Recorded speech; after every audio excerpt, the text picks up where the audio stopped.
I'm Dr. Dean Ornish. I'm a clinical professor of medicine at University of California, San Francisco, and the founder and president of the nonprofit Preventive Medicine Research Institute.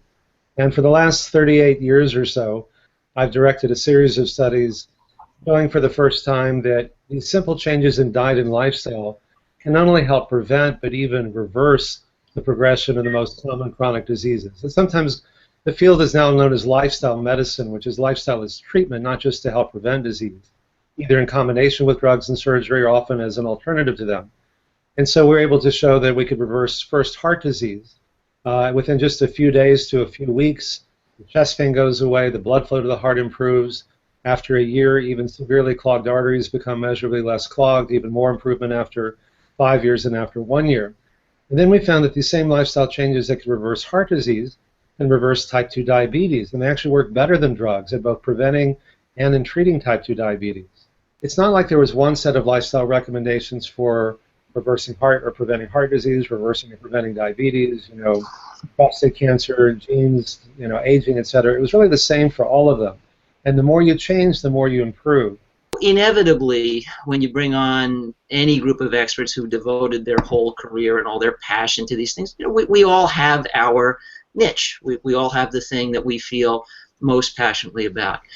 But since Dean passed the baton, and Joel will have a particular spin on this, I will say that if we're talking about lifestyle as medicine, by and large, what we mean is eating well, being active, avoiding toxins, in particular tobacco, but also excess alcohol, getting enough sleep, mitigating stress, loving relationships, strong social connections. I call them feet, forks, fingers, sleep, stress, and love. There are other characterizations. Some people put in spirituality. I would say, love can be love of God, love of other people, love of purpose in life. But in any event, same basic formula. We just use different terminology. The only really controversial one on the list, I think, is diet. And I would argue that Michael Pollan pretty much nailed it in 7 words. Food, not too much, mostly plants. So real food, nothing that glows in the dark, food direct from nature. There's a case to be made for eating only plants, but frankly, health outcomes are just as good in those blue zone populations that have Mediterranean diets that are omnivorous. And so, I would argue there's a theme we all absolutely agree on, and then there are variations on the theme, and we all maybe have a favorite. But I think the beauty for the population at large, and for today's purposes, as long as you're on that theme, you're moving in the direction of the blue zone blessings. And the power of lifestyle as medicine is affirmed by studies done by Dean and many others. We really know from the work of, for example, Bill Foege and Mike McGinnis going back over 20 years that fully 80% of the premature deaths in the United States every year and much of the burden of chronic disease is directly attributable to bad use of our feet, our forks, and our fingers. If we didn't smoke, ate well, and were physically active, and got a few other things right, close to 8 times in 10, all the really horrible stuff that happens to people we love, heart disease, cancer, stroke, diabetes, dementia, doesn't need to happen. And what a magnificent prize it would be to bequeath to our children and grandchildren that world. So you ask what we're doing about it. We're all doing variations on the same theme. We're studying it. We're developing programs to help share those blessings. In my case, at the Prevention Research Center at Yale, we design studies to test practical interventions. We study interventions for schools, work sites, churches, supermarkets. And then really the particular focus of my career at this point is the very thing you're doing with us today, and that is bringing people together. So we're launching the True Health Initiative this fall, and I'm honored to say that both Dean and Joel are members of the Council of Directors here, and the goal simply is to show the world at large that despite all the disagreements they hear about every day in USA Today and on Good Morning America, because as Dean says, controversy and discord sell magazines, sell books, sell airtime, despite all of that, there really is a massive global consensus about the fundamentals of healthy living among people who really know what they're talking about. And frankly, I suspect Dean, Joel, and I, and most other experts you could have on here, we eat and live more like one another than any of our lifestyle patterns look looks like the typical American, and we want more company. Number one, we're talking here about that people don't have to die of heart attacks and strokes. We can protect ourselves against dementia, and we can win the war on cancer. So we're talking about, and we can extend human lifespan dramatically, and we can also have a better quality of life in our later years. So we have a unique opportunity in human history today where people can do much better than we've done for the last 50 years in America. We can really get rid of the healthcare crisis, and we have this opportunity to have great health and help many people. So that's tremendously positive thing.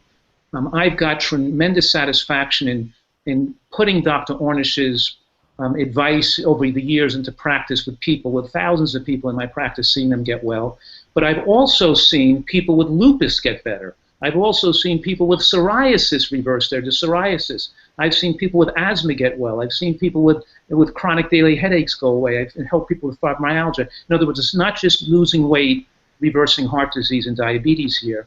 It's that most of the chronic, considered irreversible conditions that people are suffering with are more effectively treated with lifestyle medicine and nutritional excellence, and that it affords people the opportunity to get away from dangerous drugs and surgeries, which can really weaken their life and weaken their longevity.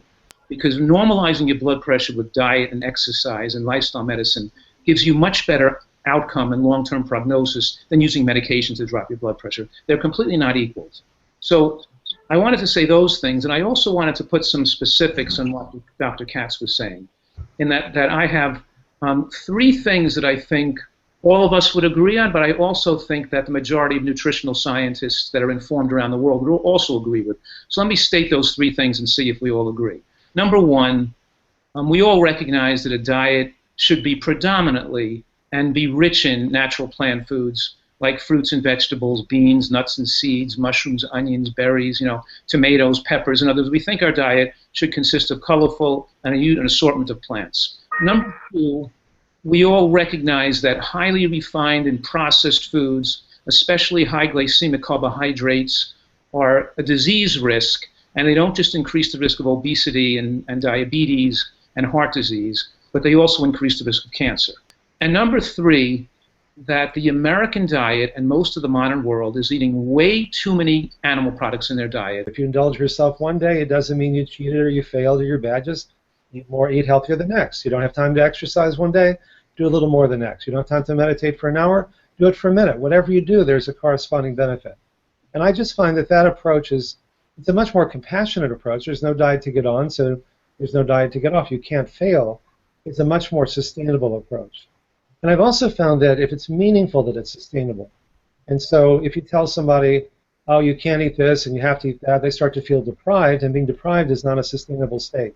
If you feel pleasure, if you feel love, those are things that are sustainable. And just the act of choosing not to eat something that you otherwise could do imbues it with great meaning. If you say, I feel deprived because I can't eat everything I want, that's not going to work. If you say, I'm choosing not to eat certain foods because what I gain is so much more than what I give up.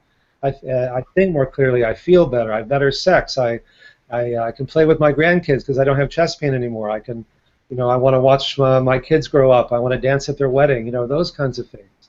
What you gain is more than what you give up.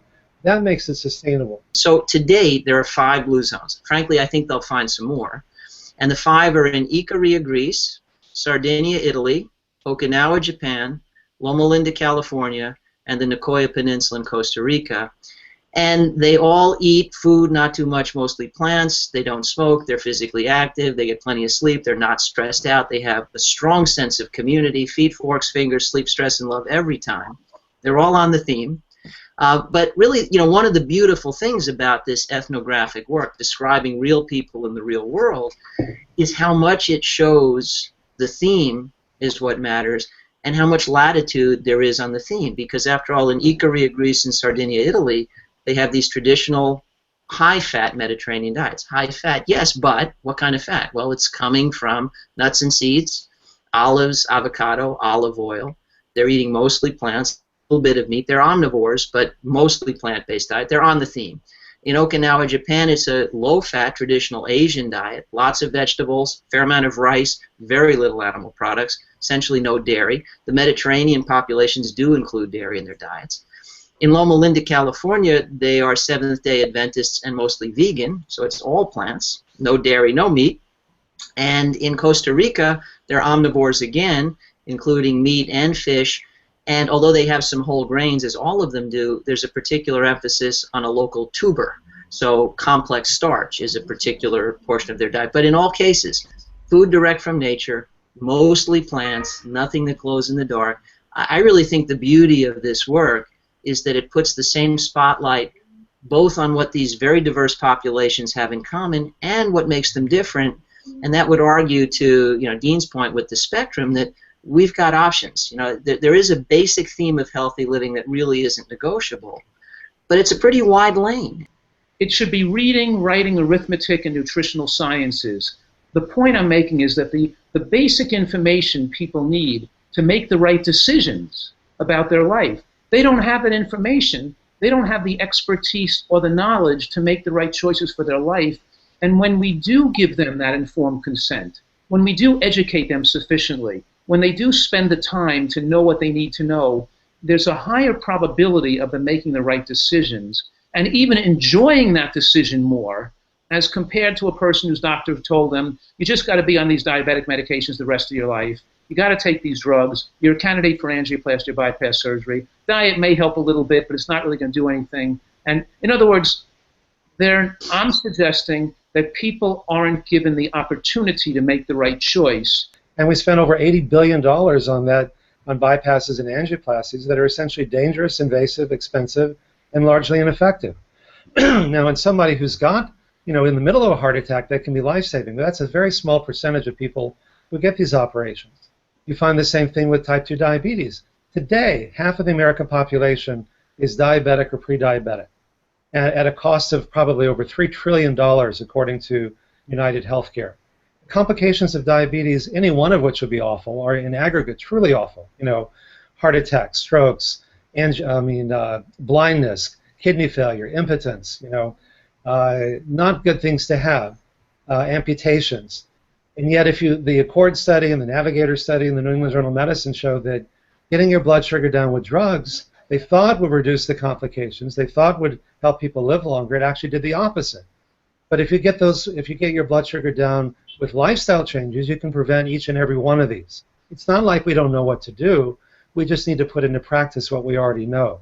I think it is important to point out that the three of us are formally trained, conventionally trained physicians, have all taken care of patients and either have moved on to do other things or are still taking care of patients. I want to be careful because as we opine about the incredible, the power of lifestyle as medicine, the luminous promise of it, and the incontrovertible fact that it can do for the human condition what no drug can do.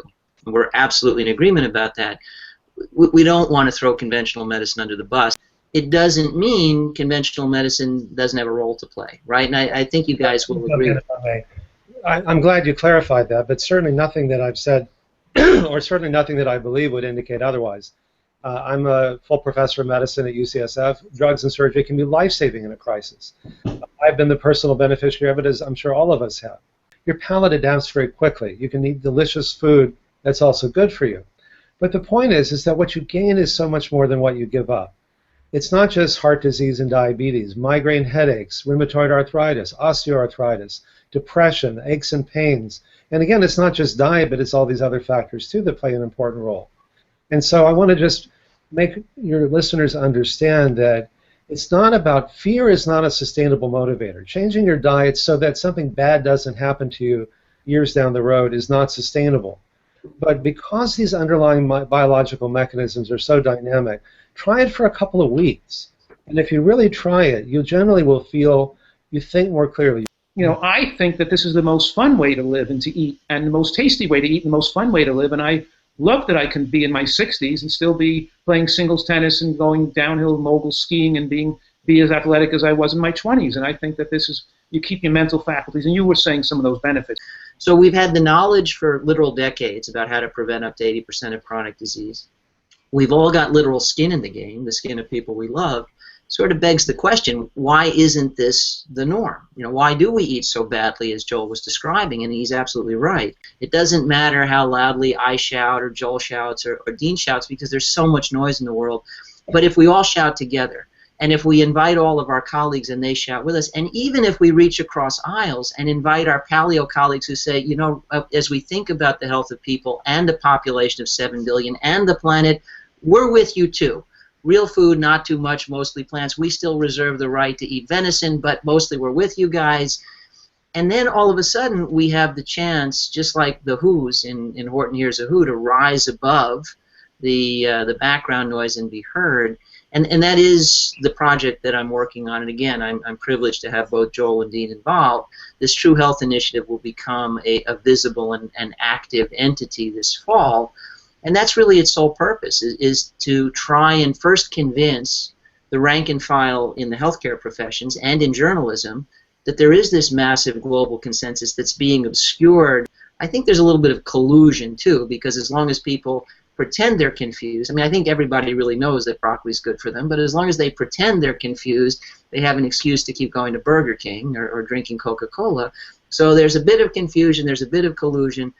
And I think we need a new kind of signal to fix that and rally the troops, because, you know, again, we got to the moon. I think we can get to healthy living for a lot more people. So I think we need to, you know, find common ground. You know, with the paleo and Atkins diets, for example, we agree that Americans eat too many refined carbs and high fructose corn syrup and white flour and white rice and things. It's really where you go from there. Going to a meat-based diet is generally not the way to go. Going to more fruits and vegetables in their natural forms is really, you know, a much better choice. But again, I think we all share the goal of finding the truth, empowering people with information that can transform their lives.